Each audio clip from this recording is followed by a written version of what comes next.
Saint-Georges awaits his calling to the guillotine. Such a momentous death would befit the epic life that this remarkable outsider has lived.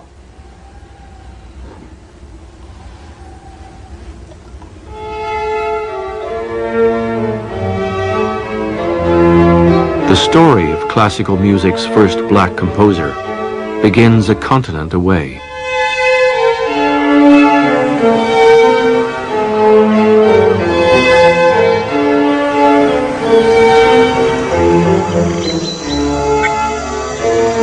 Saint-Georges was born in Guadeloupe on Christmas Day, 1745, to a rich colonialist and his slave mistress. The Boulogne family fortune is founded on sugar, coffee, and the labor of African slaves. Saint-Georges' prospects in Guadeloupe are meager because the law prevents mulattoes from owning land. So the father, a minor aristocrat, makes a bold decision to take his slave mistress and mulatto son to Paris in hopes of turning him into a French gentleman.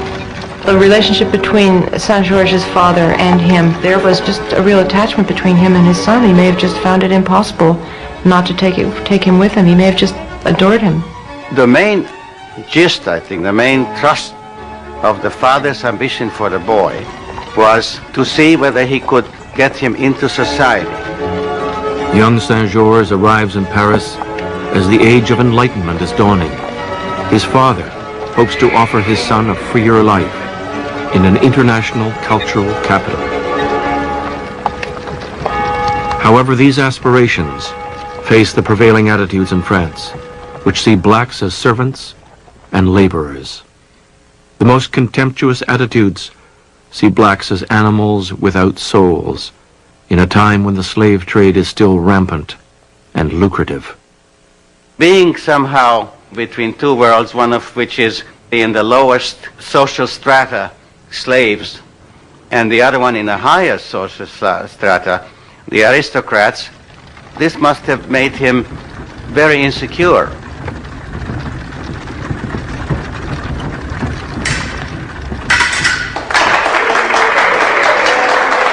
Fencing is the sport of the aristocracy and a ticket into society.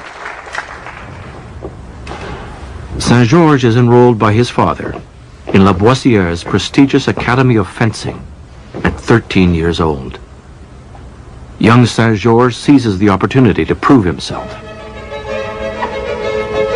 A disciplined and model student, he devotes countless hours to training, developing his talent to an extent that dazzles everyone, including Lavoisier's son, who writes, "At the head of all my father's students must be placed the inimitable Saint-Georges. At 15, he was beating the strongest fighters. At 17, he acquired the greatest speed. He astonished with his agility, and he never hurt anyone." But Saint-Georges' reputation as a great fencer raises the ire of many whites, and he receives challenges from across Europe. Actually, we have a kind of a proof of his father's ambition for him and how he pushed him. And that is the incident when another fencing master by the name of Picard started sending messages to Paris saying that he wanted to fight Boissier's mulatto, which was pejoratively used by him at the time. Hurt by Picard's racial condescension, Saint-Georges is unwilling to accept such an ignoble challenge. But his father persuades him that every fight is a chance to prove his worth and preserve his honor.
Saint-Georges defeats Picard, but mindful of challenges to come, he returns with renewed focus to the hours of solitary training.